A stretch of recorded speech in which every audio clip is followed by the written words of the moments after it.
Have you ever felt like you were in a desperate race against the clock, trying every gadget and life hack to save a few minutes, only to find that once you had that free time, you felt strangely empty? Today, I'm going to share a remarkable story about a woman who accidentally let her life be stolen because she was too successful at saving time. This isn't just a fable, it's a mirror reflecting our modern world. And hey, if you want to become a time millionaire.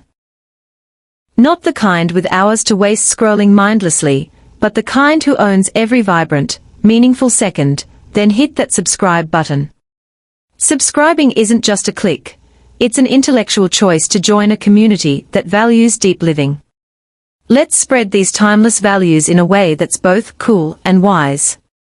Now, grab a cuppa, or a perfect Aussie flat white, sit back, and listen to the ballad of the stolen hours.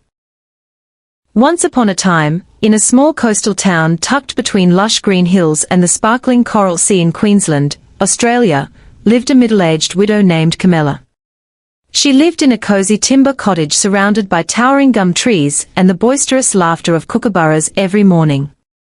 Camela wasn't wealthy in the bank, but she possessed a peace of mind that even the billionaires in Sydney would envy. Every morning, before the sun peeked over the horizon, Camela would wake up and prepare her baskets. She would carefully arrange the finest produce, ripe mangoes, guavas, wild berries, and even native macadamia nuts. With her heavy baskets, and sometimes her trusty old ute for the further reaches of the bush, she would go from house to house. She wasn't just selling fruit, she was selling connection. "G'day, mate. Think the kids would fancy some of these sweet mangoes today?" Camela would cheerily call out with a warm smile. She loved the sea breeze, the neighborly chats over the fence, and the way the local kids would run to her when they heard her approach. Everything changed when Richie, a wealthy merchant from the big city, moved to the area. He built a massive mansion on the hill and opened a chain of modern shops. Richie was always flat out, buying land, trading stocks, and glued to his phone. One morning, seeing Camela pass by with her baskets, Richie called out, "Oi, lady. Come here. I want to buy your whole lot." Camela was surprised but happy. Richie bought everything without even asking the price and paid her well. He said with a smirk, "Listen, Camela. Stop wandering around town in the heat. Just bring everything straight to me every morning. I'll buy it all. Think of the time you'll save for a bit of a smoko, or a rest. Isn't that better?" Camela felt incredibly grateful. She thought, what a legend. I can go home early, put my feet up, and live the no-worries life. But alas, those early Mark days weren't as golden as she imagined. At first, she enjoyed sitting on her veranda, watching the clouds drift by. But soon, a restless feeling took hold. The hours felt empty and meaningless. She didn't know what to do with this massive block of free time. She stopped humming her favorite country tunes, stopped checking in on her neighbors, and gradually, she felt like a ghost in her own home. Her life had become easier, but it felt completely hollow. One afternoon, Auntie Dot, a wise elder from the local community who understood the heartbeat of the land and its people, came to visit. "Camela, bub, what's weighing on your heart? You look like a gum tree in a drought," Auntie Dot said gently.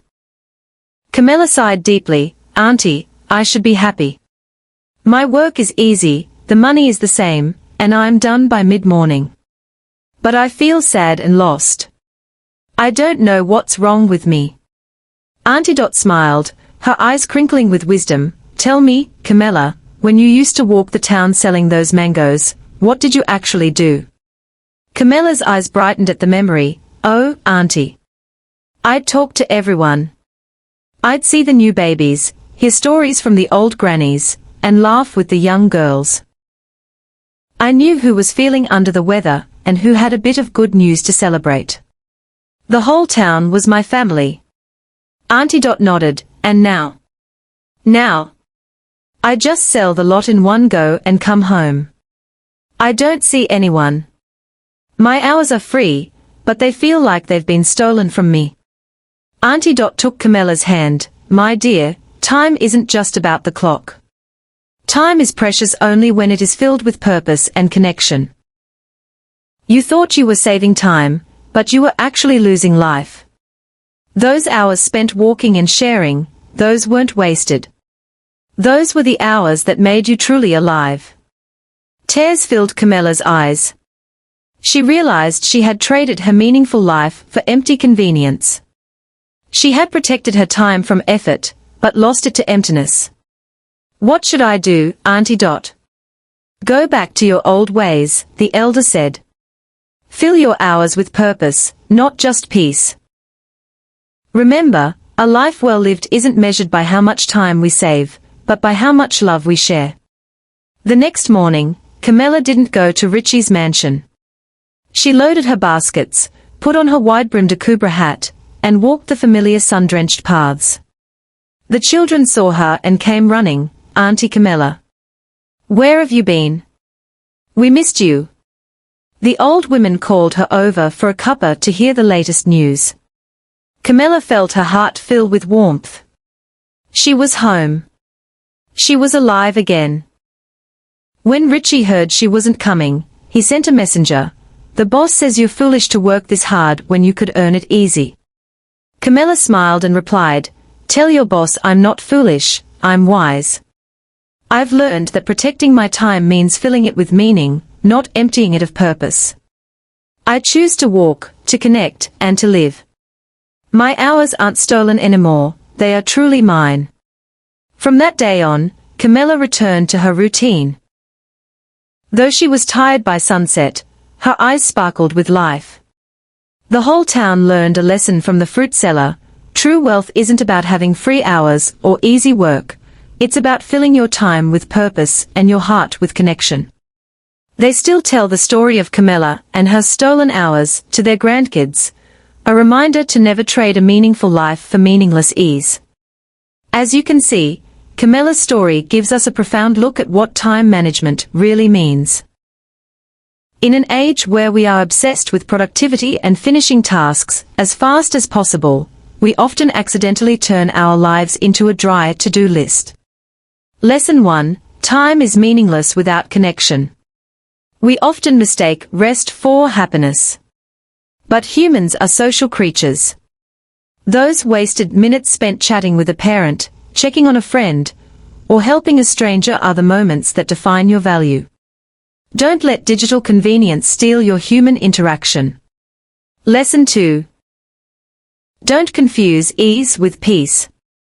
Peace is the state of your soul when you know you are doing the right thing for the right reason. Ease is often just laziness in disguise.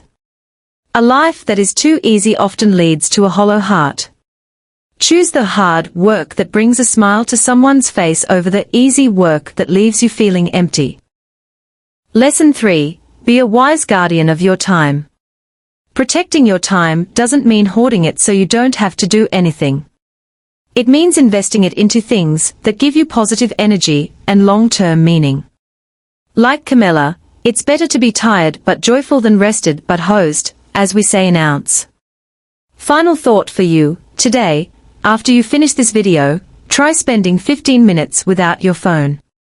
Go for a walk, look at the sky, or call someone you haven't spoken to in ages. Don't let your hours be stolen by the void. Live every moment fully, because a life well lived is not measured by how much time we save, but by how much love we share. If this story touched your heart, give us a like to help spread this message to more people. And don't forget to comment below, how are you spending your time? Are you saving it, or are you living it? I'd love to hear your thoughts. Share this video with that one busy friend who needs a reminder to slow down and connect. And finally, if you haven't yet, hit that subscribe button and ring the bell. It's the smartest way to invest your time in quality content that elevates your mind and warms your soul. Join our community of purposeful living. Thanks for spending your precious time with us. Wishing you a day full of connection and meaningful moments. Catch YA later, and as we say in Australia, no worries, mate.